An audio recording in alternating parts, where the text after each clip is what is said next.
my pleasure to bring this back. Last time the session was standing out in the hallway because it was a very contemporary topic. And so again, if you've already were here last year, please go ahead and take advantage of some other topic. If not, you can say, I was there in 2025. Well, I do want to give you a little bit more about my background because what I'm here to present to you, in essence, is a study that was done on the issue of domestic familial sex trafficking. But it is so important for us to understand the data and to read the data through the lens at which the researcher comes from, but also how the data was constructed. So I'm going to start with a few preambling remarks, and then we will get into specifically the study. So I was called into the field of domestic sex trafficking in 2007. I was an internet consultant in Washington, D.C., making a lot of money and being really spoiled and enjoying my cushy little life. But the Lord has a way of separating you from your affluence. And so he threw me into this work because I met a gal on the streets of Baltimore named Heather. And through a street outreach that was happening, I joined them. I had this destiny encounter with Heather, and my life was never the same after that. And I firmly believe that sometimes in life, God has to make a problem incarnate for you. And then it becomes something that you can no longer deny. And that was certainly true for me. So once I had Heather as a personification of a problem, I couldn't let it go. I ended up selling my company and selling my home and basically telling my teenage daughter she probably wasn't going to be able to go to college because your mom's gone off the deep end. And she's like, it's cool, you're working for Jesus.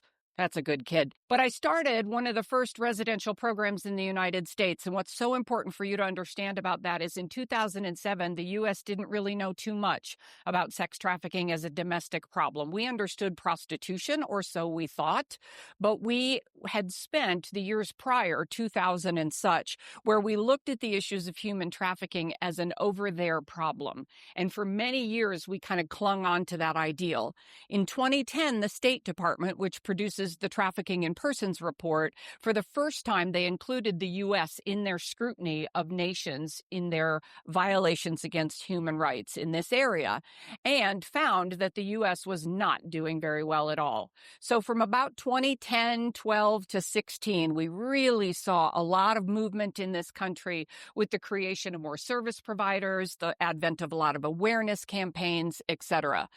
So the reason that that background is important is I want you to understand that there's no schooling for this. Even though I could go to school for the rest of my life because I just think it's fun, there was no preparation for this. So my teachers were every woman who crossed my threshold. Everyone who came before me, I said, she's my new professor. And what does the Lord have to teach me based on understanding her?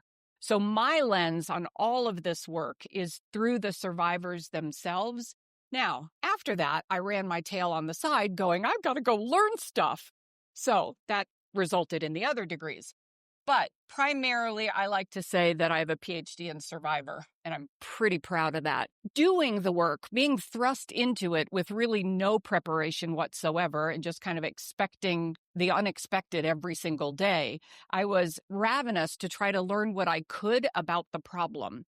And so I was always gathering information, and we gathered a tremendous amount of data back in 2007 and forward. So if any of you have done an intake document, for example, like an intake for services and whatnot, case management, et cetera, our intake document was 19 pages long.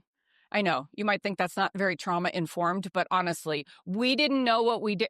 You can't judge. You don't know if 17 pages is trauma informed, but we knew it was onerous. It's just we didn't know what we didn't know. So every piece of data was important to us. And over the years, we have learned things that are now hardy statistics nationally. For example, 96% of our survivors that we served over that 13-year period of time were also victims of childhood sexual abuse. Now, that's a statistic that you see across the U.S. as a pretty common precursor to exploitation. But then we gathered other data, like 11% of our survivors actually had parents, oftentimes the mother, who was also a prostituted person. And we didn't know if that was important. But again, we were taking as much data in as we possibly could. I was really provoked by a study that came out in 2019 out of here in Kentucky. And this was done by Middleton et al. And essentially what she and her colleagues did was they did a post-analysis on 698 cases of child trafficking here in the Commonwealth. And they did a deep dive on those cases to look for what were the patterns of child trafficking here in this state. And one of the interesting findings to come out of their examination was that they found that about 40% of the kids in that sample, 690, had been trafficked or initially exploited by a caretaker. Well, interestingly enough, I don't know if you're wired the same way, but you know how you get like a data point and it just sort of floats around for a while, kind of like a stone in your shoe? And then you get a couple more data points, and then all of a sudden you realize there might be something here. Well, the last stone in my shoe that really provoked this particular study was I would be the person who would sit with our survivors when they would have their weekly call with their safe person. And I use that with all dripping sarcasm because now the concept of who's safe is frankly, it's whoever she tells you she wants to talk to because there's really no way of vetting who's a safe person. So we fell into that error pretty naturally.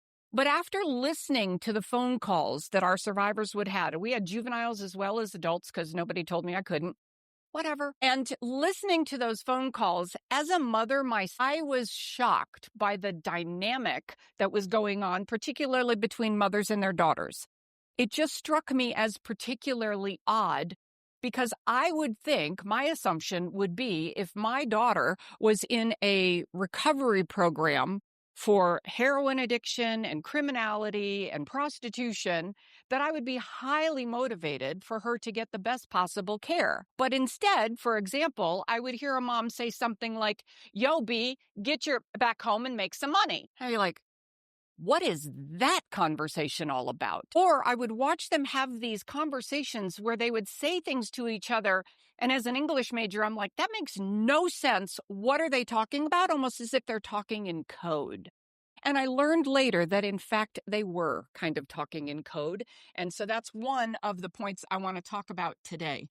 As I entered into this research, I said, first, I'm going to contact my colleagues. In those days, most of my BFFs were law enforcement. So I just started calling people around the country that had referred survivors to us, asking them the question, how often, I'm just chasing down a hunch here, but how often had you encountered somebody where there's a family member that's somehow instrumental in their abuse or instrumental in their exploitation?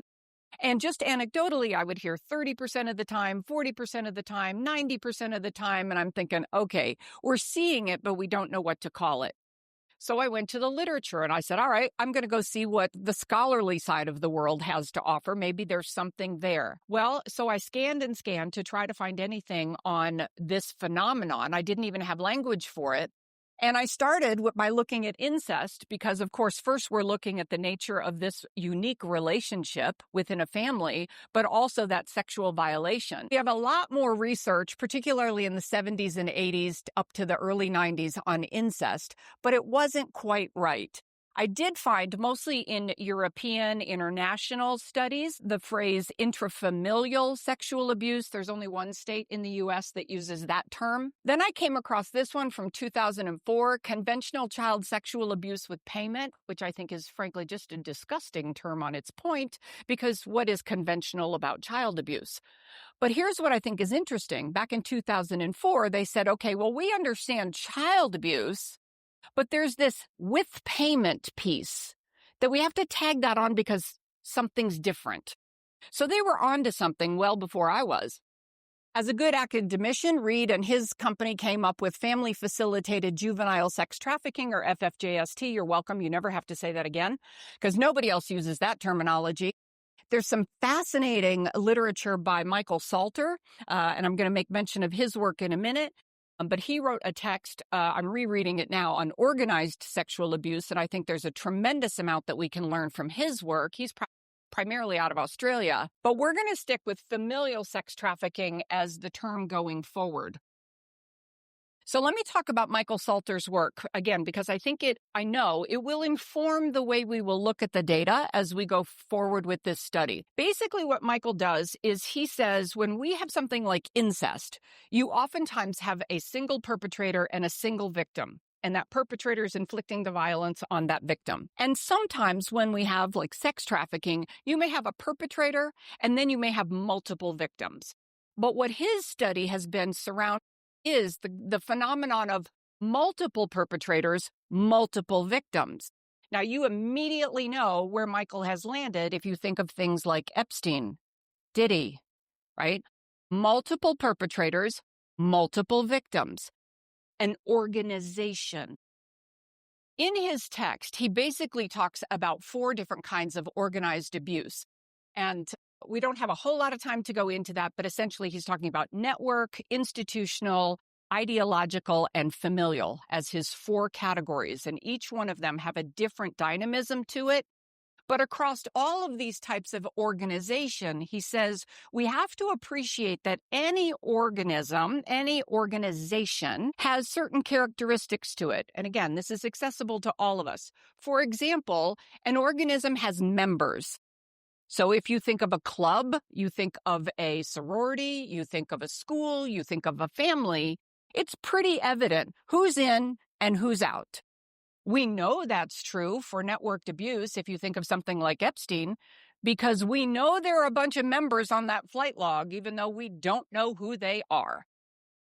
Fair? All right, so there's this concept of members, and even when it comes down to looking at family, you know who's in your family and who's not, right? Now, some of you may know Eddie Haskell. Maybe you have an Eddie Haskell in your life, or maybe you have an uncle that I know there's like 2 of us old enough to know the reference. Whatever, go with it.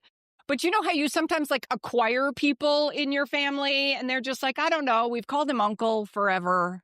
He's probably not, right? So, but you know who's in and largely you know that because of some of the other conditions, not only biology, but all the members share the same rules. Right? We all understand you don't say that in front of mom or ivory soap is going in your mouth, right? You know that's a rule. You know you're home for Sunday dinner. You know those things. This is how we do Christmas, etc. And the members are well acquainted with the rules, even if the rules are not articulated, because oftentimes the members were raised within that system, like in a family context, or the members help to determine those rules. But then there's the element of language. And oftentimes when we have a membership, we use language to include or exclude. So if you've ever worked in military, for example, there's all the titles, all the acronyms, etc., that say, oh, you don't know what a DD, you're on the outside, right? And so we have all kinds of environments like that where there's language that either includes or excludes. So see, these are some of the components of a system. And the reason I'm emphasizing this is we've got to think of families as a system. We've got to separate ourselves from the bias that we often have. Like I have as a bias, a mother doesn't talk to her daughter that way, right? That's wrong. We have to think about this as in a familial context. What is the system that is governing the behavior and the interactions of those parties? The other thing we have to understand about systems is when a system is threatened, what happens to it? Closes in, right?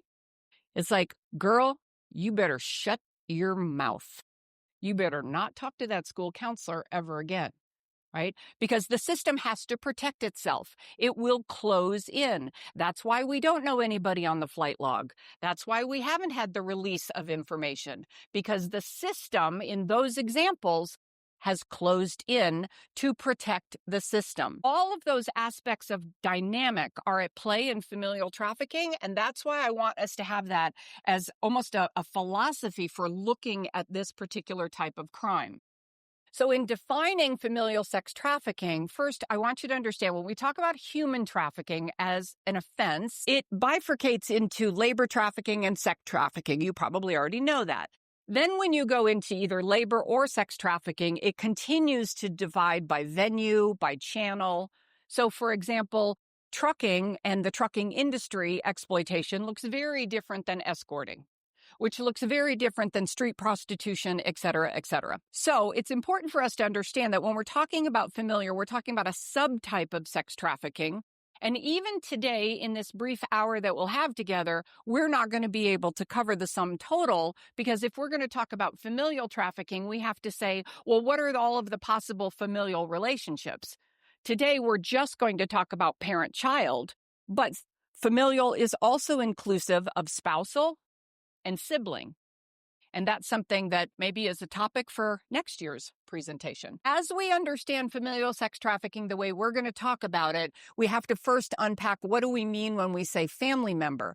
So we turn to the law to find out, well, how does the law identify? Because even though you have your construct, that's what family looks like, we have to have an objective influence there. And so the law says that immediate family member is defined by either that consanguine or custodial relationship, blood or legal, right? Generally confines a definition of who are the members. Now, this is incredibly important, especially for investigations, because they have to begin to draw a circle around who is potentially in the membership of this system. You've got to be able to figure that out because it's not apparent. It's just like this person and this person. You've got to go, no. How big is that circle around this particular dynamic? So we are either looking at blood or marriage, and those are usually the relationships that are considered from a legal perspective. But even Cornell Law School says that immediate family member is inclusive of foster care. Now, for me, that's a pump the brakes immediately, not for any condemnation of foster care at all, but to say what I find fascinating is we all know our system because we grew up in that system. We were acclimated to that system over years. And so we know how to interact within that family system. But in the United States, we now have in foster care, the average number of placements for a kid in the U.S. is 11 before their 18th birthday. In Maryland, it's 13. I don't know what it is for your state. I talked to some folks in Mississippi, and they had a kid in their care right now who'd had 50 placements, and he's 17 years old. That's tragic in its own right, but it's also important for us to understand how does that kid acclimate to a system when the system's always changing? So how do we make assumptions? And it's particularly challenging for investigations with this type of crime if you can't begin to put that system front and center. So that's one of the points that I want to make in the beginning is we're going to be looking at this data through those particular elements, but I also want you to understand from a research perspective how the study was constructed because that's how we will look at the data. And don't mind me, I feel like I'm from Wizard of Oz carrying my tail the whole time, but just pretend it's fashionable. So this was a mixed method descriptive study, and quite simply, the beautiful thing about a descriptive study is you're not trying to prove anything. You just put a thing in the middle of the room and you describe it, which is great because you can't be wrong. So if you haven't done your PhD, do a descriptive study. This is better. But we will not land with a conclusion here with this research. If anything, all a descriptive study does is begin to illuminate more questions. And that's, quite frankly, where we will end even within this hour. What I did was a convenient sample of justice professionals, because those were my people, and they were folks who could speak intelligently into this phenomenon. And so I worked primarily with justice professionals, not all investigators, some victim services who worked in a justice capacity. And they were a very mature audience. They averaged 7 years in work at 7.3 years in working child trafficking cases. And in order for them to participate in this study, they had to have at least one case in their history that was confirmed as familial. Because I wasn't teaching anybody what we were looking at. We didn't know what we were looking at. I needed people who knew what we were looking at to be able to speak into it. So that's why that sample was really important. And the goals were to define what can we understand about the prevalence of this problem, what characteristics make this subtype unique, and what are the challenges along the justice process of identification, investigation, prosecution, and victim services. So that's essentially the architecture. Load the report later. That will be the design of the report. Now, I told you that when I was beginning this early inquiry, I went to the literature to see what was out there. And as it related to familial sex trafficking, I could only find 5 studies in all of the United States on this particular phenomenon. That's not what you would call a deep reservoir of research upon which to make any judgments or decisions. And of those 5 studies, one of the common criticisms about them was that they had very small sample size. And so if you just had 11 victims in yours or 31 in yours, it's very hard to say when you have a small sample that that's generalizable to the population. And you all understand that. In fact, I know you understand it because those of you who know Eddie Haskell will know my next reference. How many of you remember the TV commercial that says 4 out of 5 dentists choose Colgate, right? Here's my question. Did you ever ask, did they only inquire with 5? Did they only ever ask 5 dentists and they're like, we're good? Because all the rest of us in watching the commercial went, well, then that's the best thing. Because you asked 5, right? Well, maybe it was just the 5 that were paid, right? We don't know. The point of that illustration is if you don't understand the premise of how the data was derived, you don't know how to interpret the data, right? Okay, now are you messed up about your toothpaste now? Because I'm sorry. My gosh, I went with AIM. It's toothpaste. I don't know. Yeah. All right, so that was so interesting to find out that it was small sample size. And I'm pleased to say that in this particular study, we had a very large sample size. We had over 3,500 child trafficking cases in our sample, 3,505.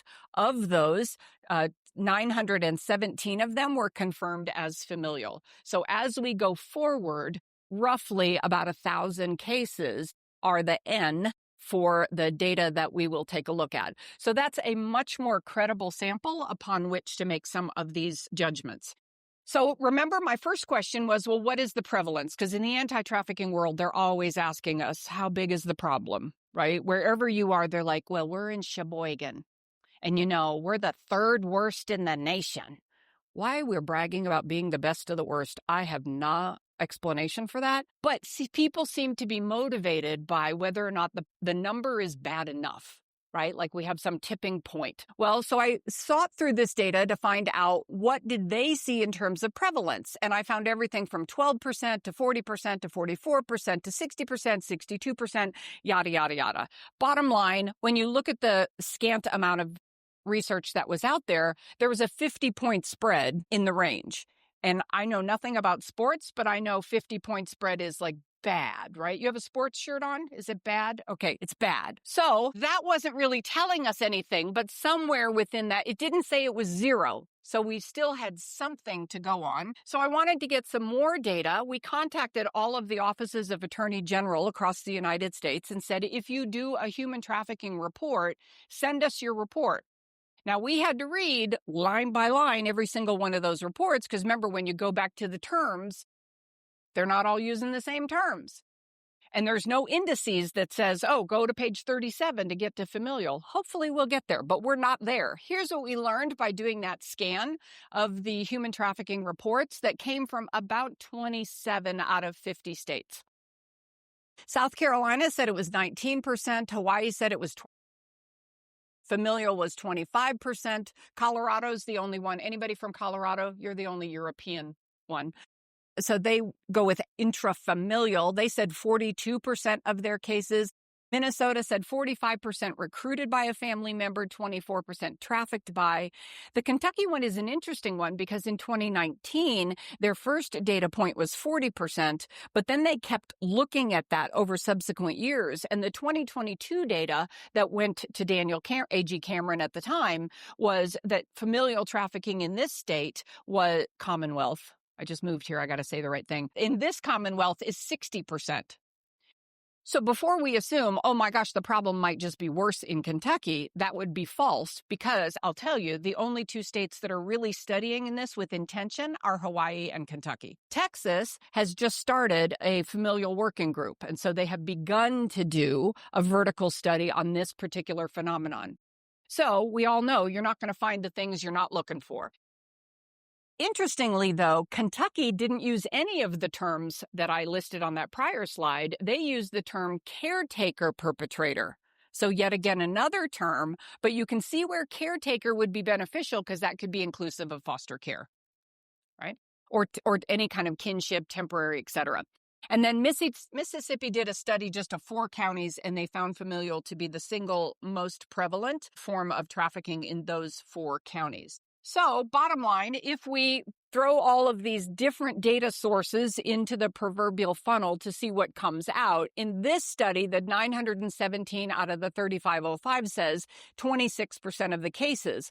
But if you expand it to those other sources of data, we see that the prevalence range falls somewhere between 1/4 to 1/2. And I submit to you that you could walk out of here with a relatively high confidence that in child trafficking in America, somewhere between 1/4 to 1/2 of those cases is likely at the hand of a a familial actor. Not conclusive, but high probability. We don't have exact numbers because we're really challenged in victim identification. Trafficking isn't something that people readily disclose, and even less so when we're talking about a child in this situation.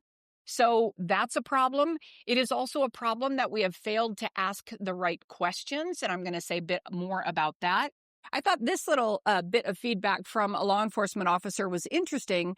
His assertion was, well, you understand that familial trafficking is not typically advertised online, that we see other types of sex trafficking. So think in the back page kind of days, if you know what that reference is. So the prostitution hubs, the dating websites, etc. So he's basically saying, I'll paraphrase, who would be so stupid as to advertise their child online? That child being exploited is probably going to be advertised via word of mouth within the community.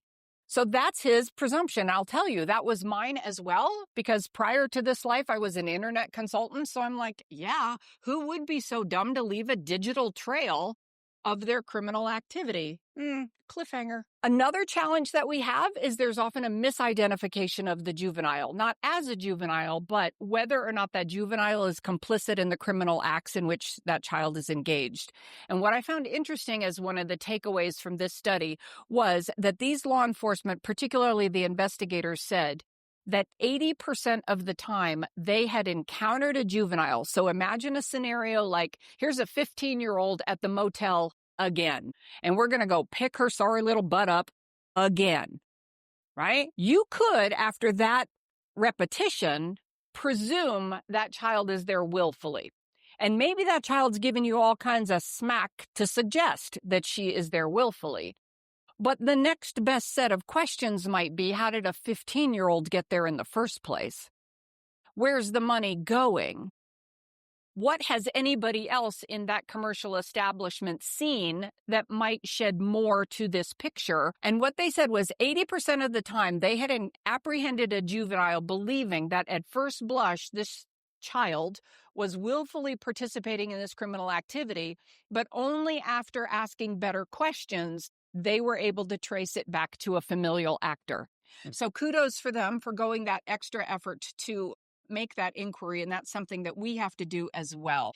For example, we have, and specifically, we have very little data outside of this study of what are the characteristics we're looking for.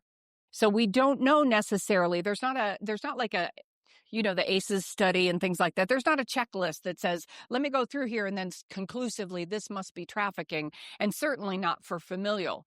There's one study that says 84% of familial trafficking cases correlated highly with excessive school truancy. But it's a data point. 93% of the familial cases were also overlapping with child welfare involvement. So that's the one thing that we would want to ask in the beginning is this child already on the system for some other stressor in that child's life?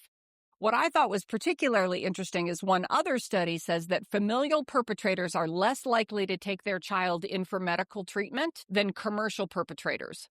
So odd as that seems, pimp with his pants on the ground is more likely to take her in for her busted up face than mom is. And that's fascinating to us because what we do understand in the world of sexual exploitation is that about 30 to 33% of victims will present for medical care at some point during their tenure of exploitation. So the chance that you would intersect with a victim is about a third in their tenure. But less so, at least according to this one study. Now, I'm currently reading through a handful of the survivor memoirs that are specifically familial, and it is interesting in those memoirs how much they talk about having not gotten medical care and being withheld from medical care. Now, why would that be? Why would that be? Because you're going to tell somebody, right? And we give the authority to parents, which I'm not making a commentary on that. But if it's the school, for example, and unfortunately last night, that 11-year-old had a very violent transaction. And mom just says, well, you ain't going to school today because I don't want anybody to see those bruises. And I'm just keeping you at home. So all I have to do is call the school and say, Susie's not coming in today. Thank you, Miss Smith. And nobody's the wiser, right? Unless over time we track or correlate, wait a second, that might be a child in need of assistance. Let's go see how frequently they are absent from school. Does that conclude exploitation? No, but it helps to build a picture.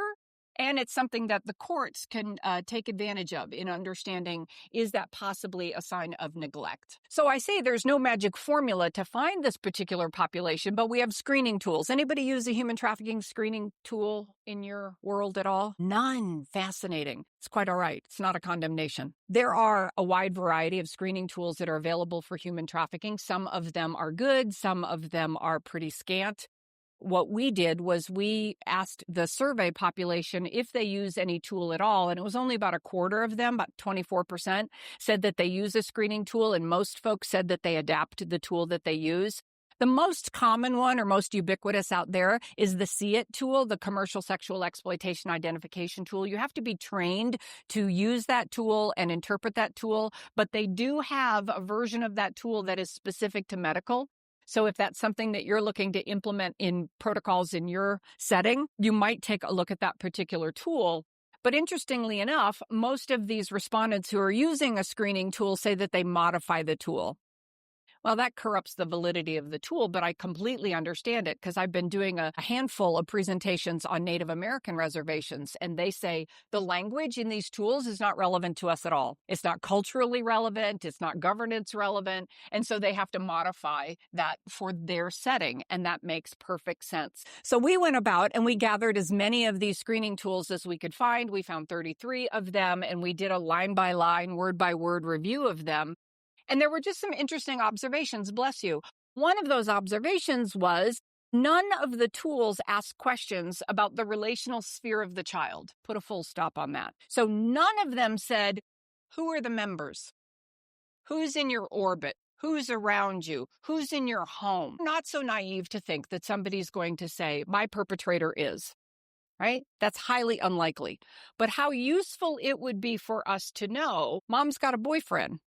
Boyfriend's only been at the house 3 months. There have been 4 other boyfriends this past year. They all do drugs. Da-da-da-da-da. Now we're beginning to get a sense of what's the system in which that child is surviving. And that's very important to us going forward. So I want to talk a little bit more about identification and the challenges that we have, and particularly mandated reporters, because that necessarily applies to you all.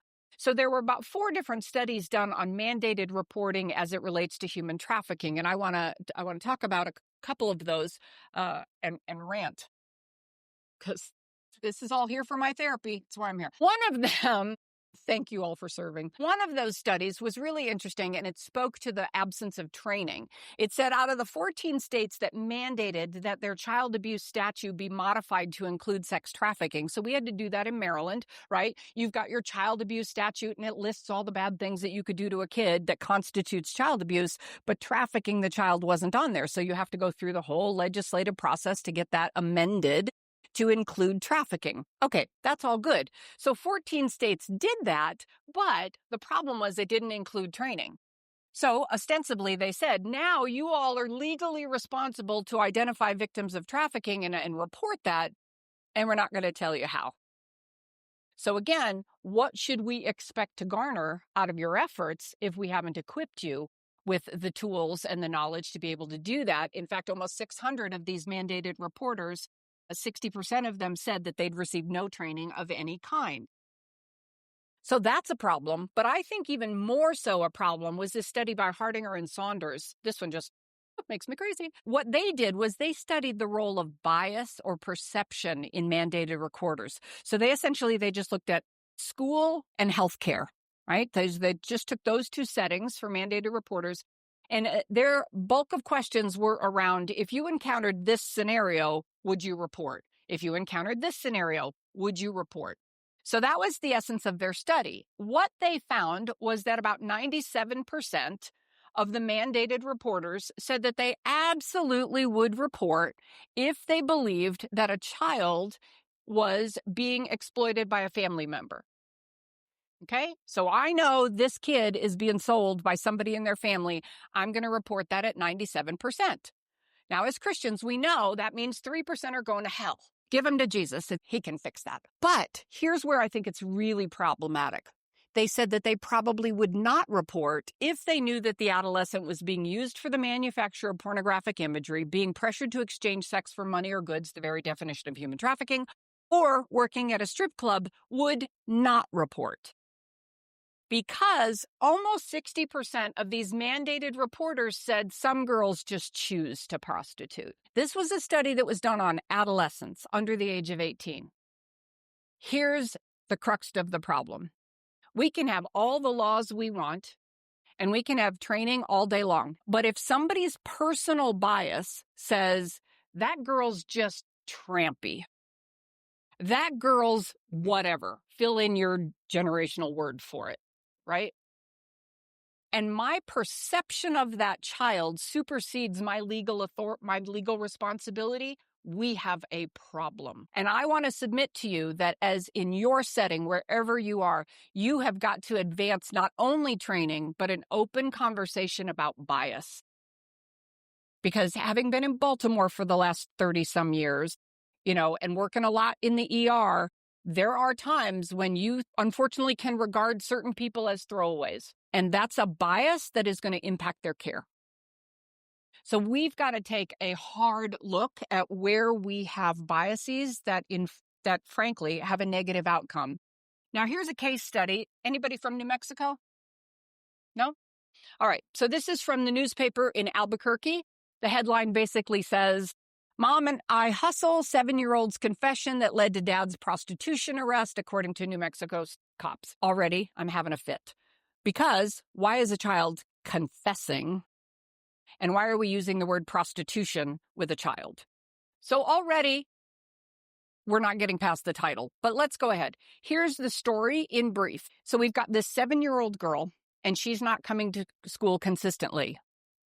Excessive truancy. Didn't we see that somewhere else before? Right? She's not coming to school consistently, and when she is, she's dirty, she smells, she hasn't eaten, she's fallen asleep on the desk.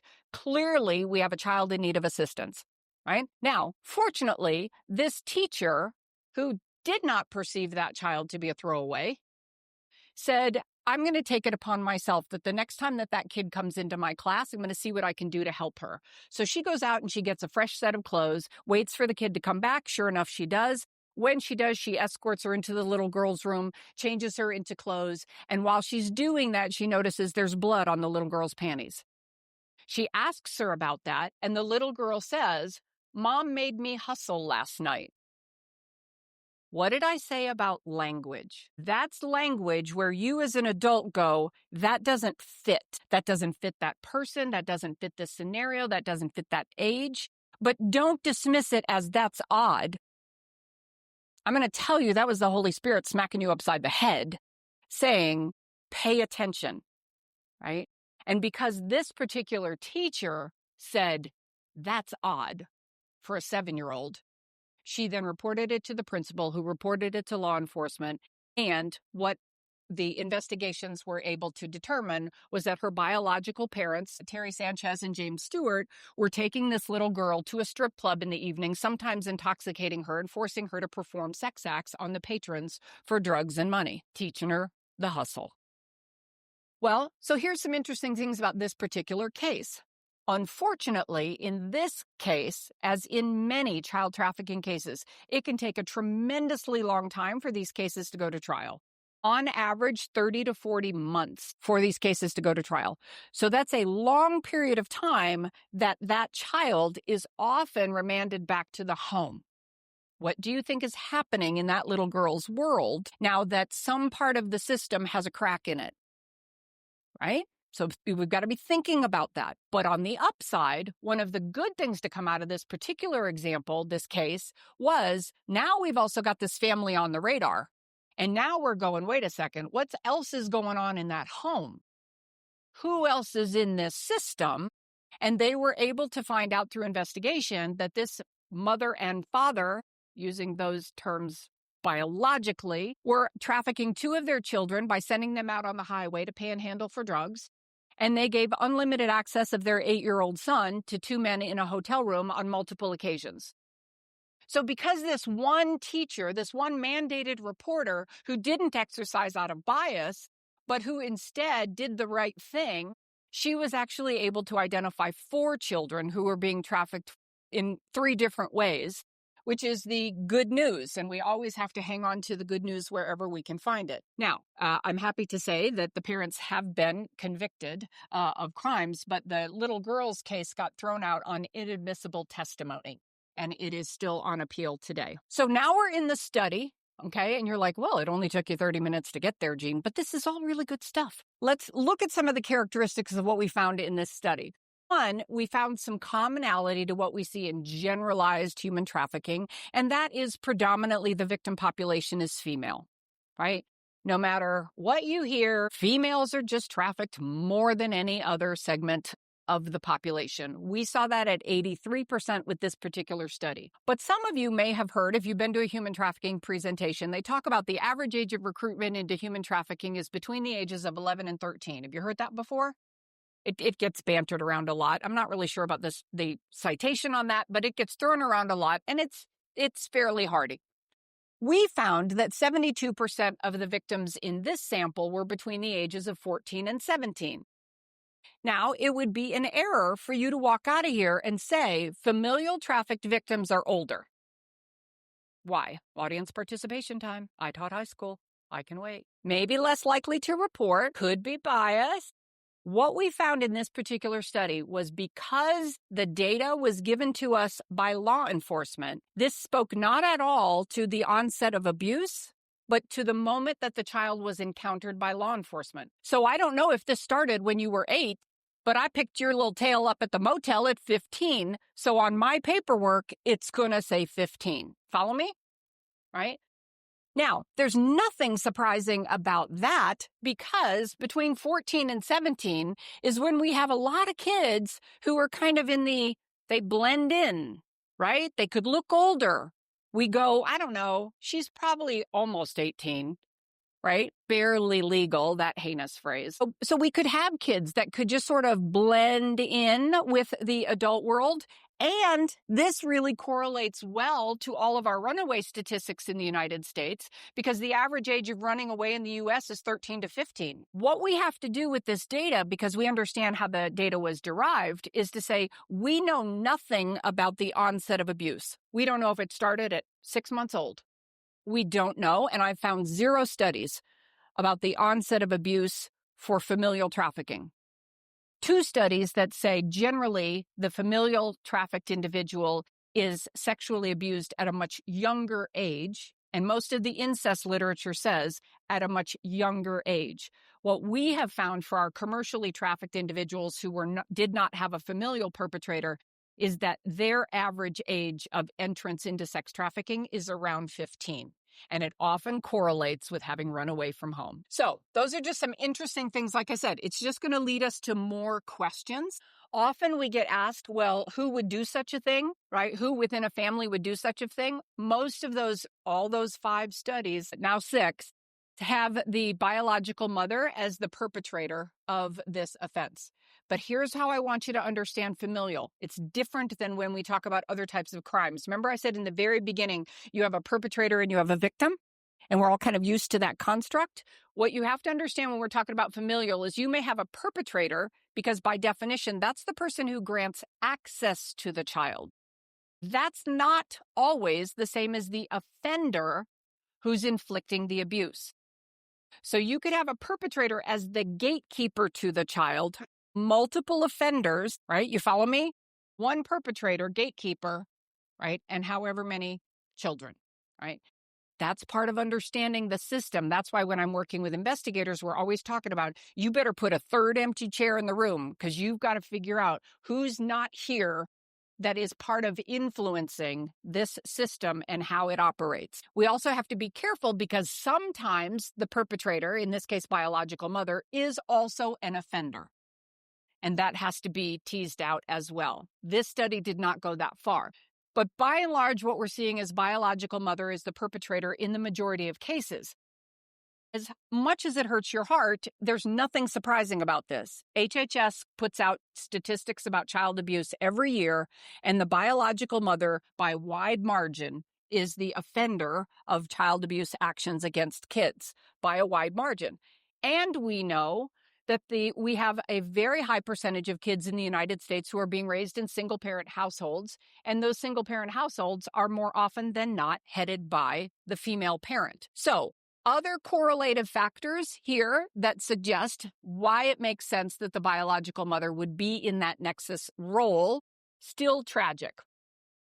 Here's a couple of things I want us to take away. One, there's a fantastic book I'll talk about later by Dr. Judith Herman called Trauma and Recovery. And she helps us understand that we've got to really get our minds wrapped around the fact that the dynamic in familial trafficking is so different from what we investigate for, let's call it conventional sex trafficking, which is we have to prove force, fraud, or coercion. Have you heard that before in the definition, right? So those are the means. What compelled you to do something you would not otherwise do? Force, fraud, or coercion. Violence, lies, or threats.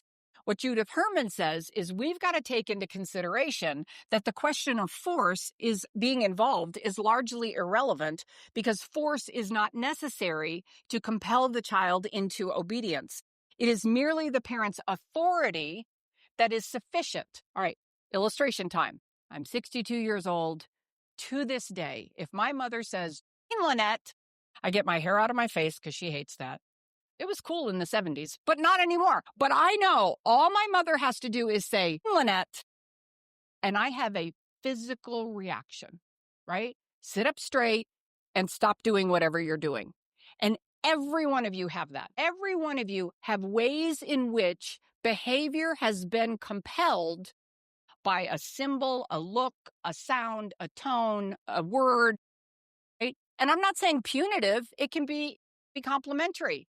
Baby girl. Oh, she's happy with me today, right? You know those words mean something else. What did I say in the beginning about a system? You're listening for language, not only language that's really stark like hustle, but what do they say to each other that communicates a behavior in that child? What does that, in this case, mother need to do? What's fascinating in the memoirs that I'm reading is that these victims are saying there was almost no physical violence in their upbringing because there's not a grooming process. Do you understand? It's like we talk about grooming a lot in our culture because that external perpetrator who wants access to molest that 10-year-old boy has to go through a lot of machinations to gain access, to gain trust, and to be able to get to the behavior that he wants, that transaction that he wants. But you were born into it. It's your whole life. It's the water you've been boiling in as the proverbial frog. Do you understand? So to you, it doesn't seem odd to say, gosh, hearing my name makes me stand up straight. You follow me? Right?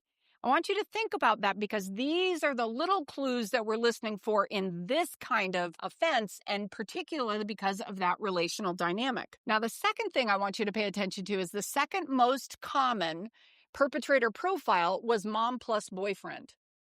What did I say earlier about understanding the relational sphere of the child? If we're all fixated on is mom trafficking this kid, right, and we're not asking about who else is in the home, we may be missing some critical information. One of the things that we learned about the mom plus boyfriend dynamic, well, I'll get to that in just a second. Let me give you some other factors. So in addition to who else is in the home, we wanted to get a sense of what other activities, what other stressors are a part of this child's life. So if you are familiar with adverse childhood experiences, for example, as a checkboxes, what we did was we identified the characteristics that were prevalent in 75% of these cases or more, prevalent 75% of the time or more. So we saw things like absent father, single-parent household, evidence of other forms of domestic violence or criminality, other forms of abuse and neglect, substance abuse, and poverty. Now, notice that none of these are 100, so we don't walk out of here and say familial trafficking only happens to impoverished households. That would be wrong, because you can have an incredibly affluent household and dad's a drunk, and he's molesting his daughters.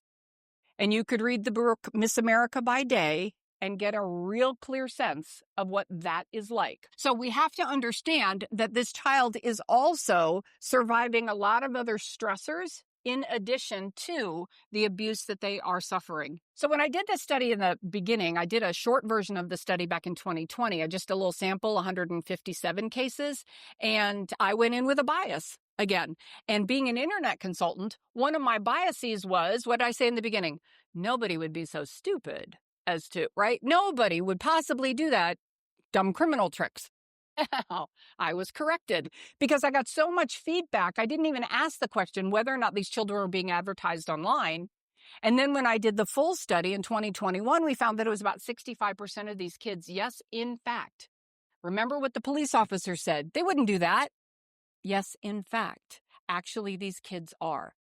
So that means it's really important for us to make sure that we coordinate from a law enforcement perspective to looking at what online evidence is available to help to corroborate this particular story. I also assumed, because it was familial in nature, that these transactions were happening in the home, but we found that more often than not, by small margin, the child was actually being taken out of the home for these abuse acts to occur.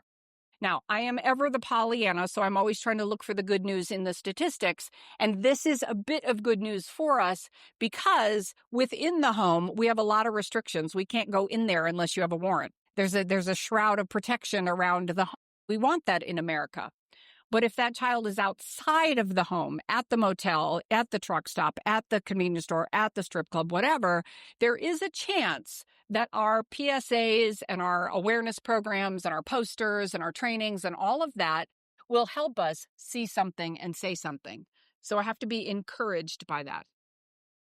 All right, here's another case. So this guy, a bunch of Christians, can't use all my words. Fill in the blank. So John Griffin, who was a producer at CNN, no more. So he's an interesting character. He believed that he had a particular set of skills, Liam Neeson notwithstanding. His particular set of skills was he could train your daughter to be sexually submissive. Because, of course, you want your daughter to be a good wife.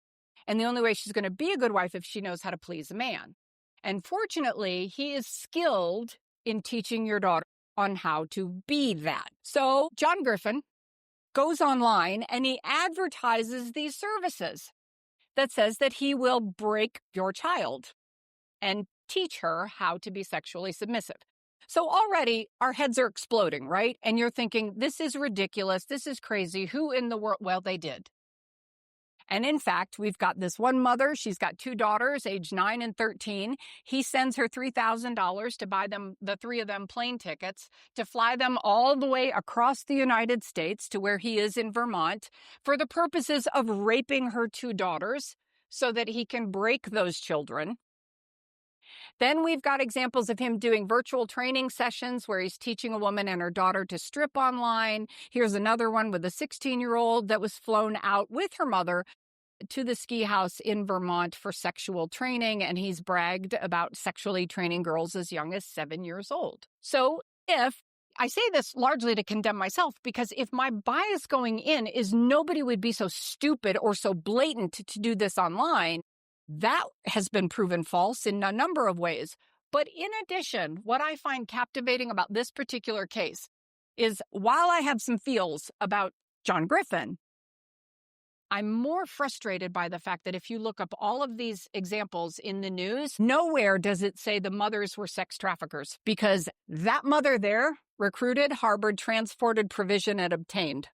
She met all of the verbs in the statute for human trafficking. But I think, personal opinion, because of bias, we don't want to think a mother would do such a thing. So why? Why would somebody sell their own child? Well, interestingly enough, those other studies say primarily the transaction was predicated on the exchange of cash. This particular study said the exchange for drugs. Now, this study was done between 2018 and 2021. And so that was also during lockdowns. And, we've had a real shift in the drug crisis and things like that. So that may have bearing. But it is interesting to have law enforcement say, I can't think of a human trafficking case where drugs were not a factor, if not the impetus for the crime. Here's the mention that I wanted to offer related to that second perpetrator profile of mom plus paramour. And that is what this study found, which is a provocation for further research. So we only have one data point here. But what we found was 28% of those 917, there was the presence of child sexual abuse material. Okay, so photography, video, whatever, of these children being abused. But interestingly enough, what we found here, and I'm just going to put it in the vernacular, if it's mom selling the kid for drugs, she sells the kid, the transaction happens, boom, it's over. But if it's mom plus paramour, they're going to film it, they're going to videotape it, it's going to go on the dark web, they're going to make more money. A 70% increase in that child also being used for CSAM when there was that construct. Reason again to ask, who else is in the home? Okay.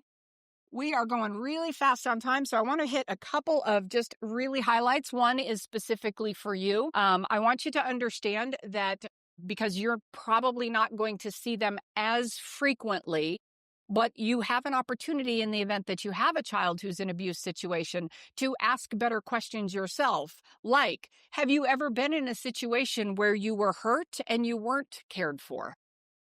That would be a great question for you all to ask to see if there's any pattern there. What we're finding from a psychological perspective with these particular child victims is they will do anything to protect the primary caregiver. So they will defend, they will cover, they will excuse, because losing that primary connection is a greater harm than the abuse that they have to suffer. And so we see a lot of what's called the crisis of loyalty of these children actually being a part of the system to protect the perpetrator. Because if you think about it, if she's been told since a very young age, you say anything and your brother's going to foster care and your other sister's going and you'll never see them again and mama's going to, right? And all of that is on you at 9 years old. And that's too much of a psychic load for a child to bear. So what the child will do is protect the system.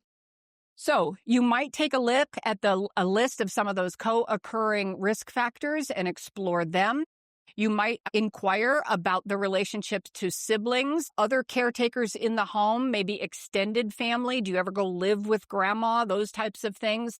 Finding out maybe how your basic needs are being met. You know, one of the things that we'd love to be able to ask a straight up question about is if mom's selling you for drugs, right? If mom's a drug addict, mom has a drug problem, how are those drugs being paid for? And that's a fundamental question that might lead to understanding that this child is in that abuse situation. So we are looking for oftentimes the presence of betrayal trauma. These children are in very different psychological conflict because in one respect they want to protect the relationship, but in another respect they also understand that the person who's most to love them is also the person most hurting them. And so that creates a tremendous amount of what we call betrayal trauma. I talked about the threat of that primary loss and how important abandonment is. What we're seeing in these cases, so it's not force, fraud, or coercion. It's coercion as the retention, but the coercion element for a child primarily is abandonment. That's the greatest fear. Beyond being hurt, beyond being lied to, abandonment is the greatest fear for mobilizing a child into compliance. And so what we have to do is we have to make sure that that child feels as much a sense of security along the victim services process and maybe do a better job, I'm speaking more to my field, of a continuity of relationship and care. So those children can begin to anchor in some consistency of relationship. So with that, I do want to leave you with this example, and this is basically to anchor the point that we should not assume that after the child is out of this abusive environment that all will be well. That in many cases we may have that the child has built up in such a system of care that becomes the way they function in the world. And so here we have Christy Huxell, and she's 33 years old. And at 33 years old, mama and daddy are still setting up the dates and buying the condoms and driving her to the motel. And we go, I don't get it. She has a fully mature brain. She's a grown woman, right? But we don't understand the system in which she was raised that for her makes this normal. So with that, I am out of time. I will just leave you with a couple of points. One is, if you want the slides, I'm happy to give them to you. This whole presentation's been recorded at the long view, short view, whatever you want. I'll send that to you as well. I'm trying to get this word out as much as possible. You can take away these particular data points as being relatively hardy, but we want to do a lot more research in this particular field. And if you're somebody who likes to read, I read the junk, so you don't have to. These are some of the better resources along the lines of what we've been talking about in this hour. Summer Beach reads Miss America by Day, an excellent text on understanding dissociation and somatic trauma. Anna Salter's Sexual Predators, Child Molesters, and Rapists. Not a beach read. But some of these are really, really good. And if you haven't ever taken advantage of Soft White Underbelly on YouTube, you're welcome. I've just lost years of your life, right? Because you will get totally sucked in. But it's fascinating. This one in particular by Starr is a great example of real-time dissociation. If you've not ever seen anybody just leave, she does on camera, and it's really powerful instruction.